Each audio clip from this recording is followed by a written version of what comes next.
जब शिवानी को blood donate करने के लिए मीरा मुंबई से फ्लाइट पकड़कर वाराणसी और फिर वाराणसी से बस पकड़कर गोरखपुर जा रही थी, तब उसे सुलोचना नाम की एक बहुत ज्यादा बात करने वाली औरत मिली। मीरा को जबरदस्त नींद आ रही थी और सुलोचना थी कि थोड़ी थोड़ी देर में कुछ ना कुछ बोल रही थी। ऊपर से रुचि भी बार बार मीरा को गोरखपुर से गोपालगंज आने के लिए इंसिस्ट कर रही थी। इन सब से इरिटेट होकर मीरा ने अपना फोन बंद कर दिया था। फोन का तो फिर भी एक स्विच था, लेकिन सुलोचना आंटी का तो कोई ऑन ऑफ स्विच नहीं था। जब उन्होंने देखा कि मीरा चुप होकर आंखें बंद कर चुकी है, तो वो आसपास वालों से मीरा की बात करने लगी। अरे बहन जी, पूछो मत। बेचारी इतनी दूर से, बंबई से एक आदमी को खून देने आई है, बताओ। अरे हमारे पिताजी तो साफ साफ कहते थे कि लड़कियों को खून नहीं देना चाहिए। अरे वैसे ही मासिक धर्म के चक्कर में हर महीने इतना खून बर्बाद हो जाता है, ऊपर से दान भी करें, ना जी ना। पर आज की जनरेशन तो आप जानती ही हो ना बहन जी, मॉडर्न हो गई है। जिस काम के लिए मना करो वो तो जरूर ही करना है। सुलोचना जिस बहन जी से बात करना चाह रही थी, वो भी बोर होकर आंखें बंद कर चुकी थी। तभी एक 50 के आसपास का आदमी सुलोचना के पास आकर खड़ा हुआ और उसकी बातों में इंटरेस्ट लेने लगा। सुलोचना ने एक अनजान आदमी को उसकी बातों पर सर हिलाते देखा तो अलर्ट हो गई। क्या भैया, कौन हो? हमारी बात समझ भी आ रही है या यूं ही गाय की तरह सींग हिलाने लगे? रंजीत नाम है हमारा, गोरखपुर रहते हैं। आपकी बात में वजन लगा तो सोचा सुन ले। आपको आपत्ति है तो जाइए, नहीं सुनते। वैसे भी आजकल का जनरेशन। क्या आजकल का जनरेशन? हम तुमको आजकल वाले लगते हैं क्या? मीरा आंख बंद करके भी इन दोनों की कन्वर्सेशन सुन रही थी। वो बीच में बोलकर अपनी तरफ अटेंशन नहीं लेना चाहती थी। उसके दिमाग में बस यही चल रहा था कि कैसे भी करके वो गोरखपुर पहुंचे और इस पकाऊ बस से बाहर निकले। आजकल ना सही, परसों सही 30-32 से ऊपर तो आप नहीं लगती हैं। सुलोचना को एक आंख से देखने वाला भी 45 से कम नहीं बताता, लेकिन अपने लिए 30 सुनकर वो बोतल में आने लगी। रंजीत ना सिर्फ उसकी बात सुनना चाहता था, बल्कि उसकी तारीफ भी कर रहा था।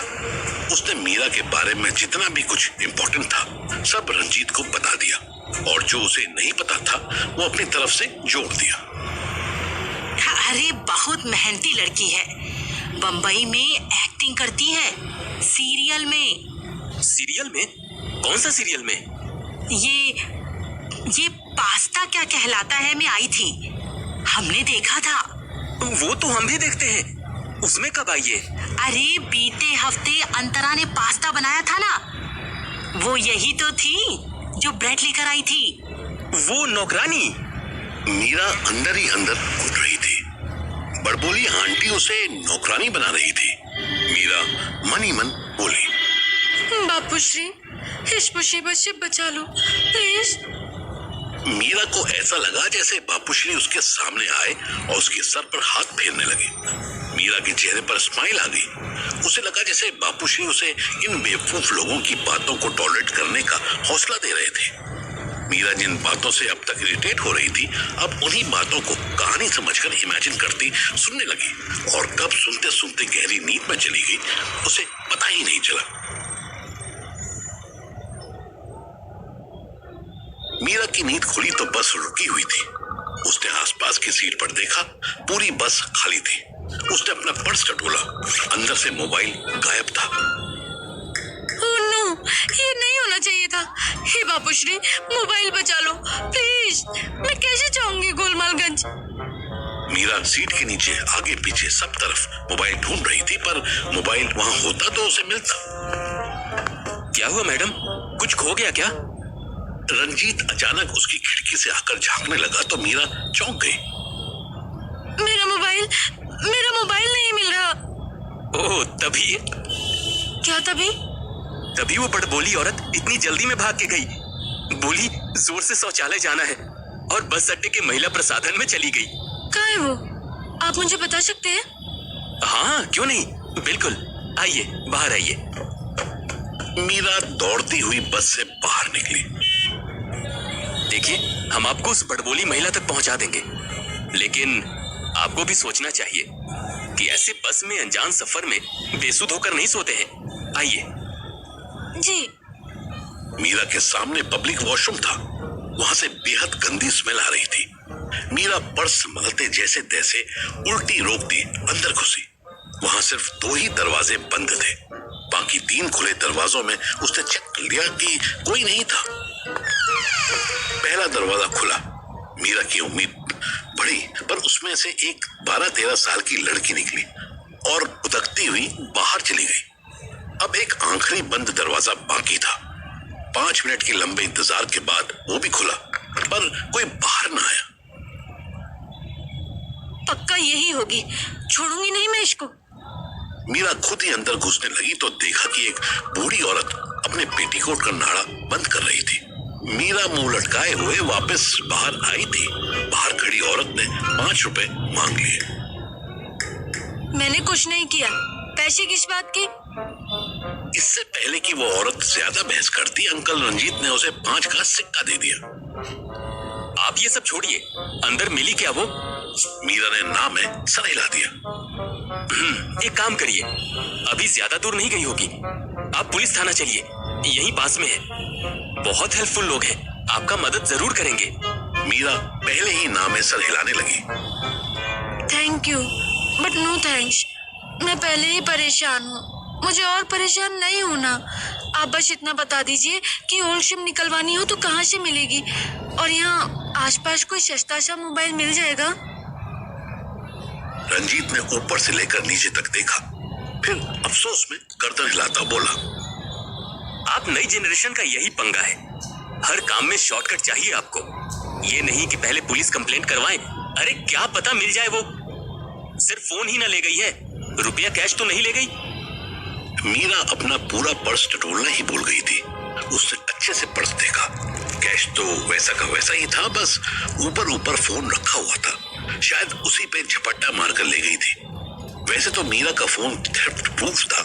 मीरा के अलावा कोई उसे ओपन नहीं कर सकता था, पर अभी इस नई जगह पर मीरा ऐसे ही क्रांति करने के मूड में नहीं थी।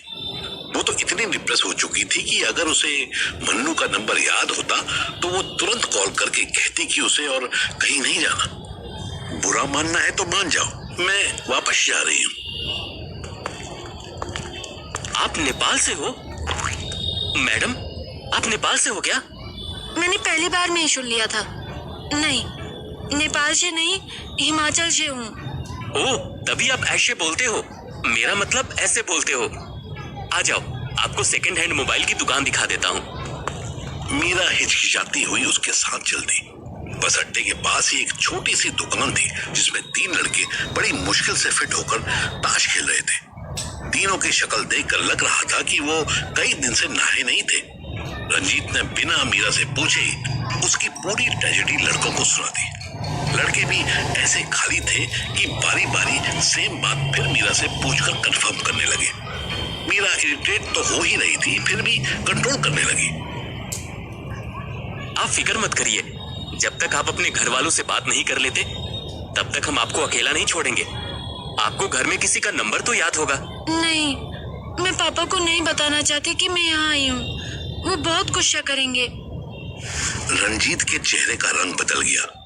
मीरा नहीं जानती थी कि यूपी के इस एरिया में आदमी लोग कितनी जल्दी जज करते हैं।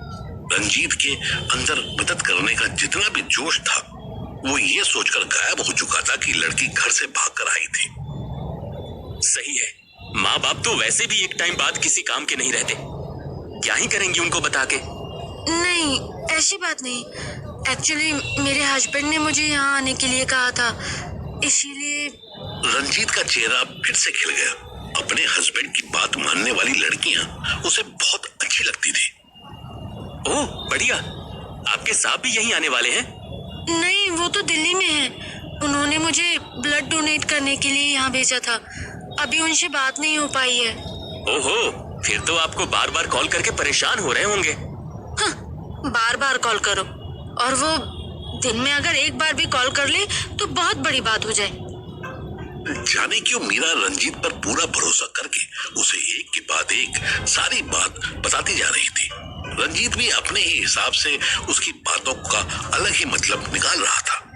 मीरा से आधा घंटा बात करने के बाद रंजीत इस डिसीजन पर पहुंचा कि ये लड़की माँ बाप की मर्जी के खिलाफ जाकर एक दिल्ली के लड़के से शादी करने आई थी, पर लड़के ने अब अपना काम निकल जाने के बाद उसे छोड़ दिया था और यहाँ वहाँ यूपी बिहार में घुमा रहा था।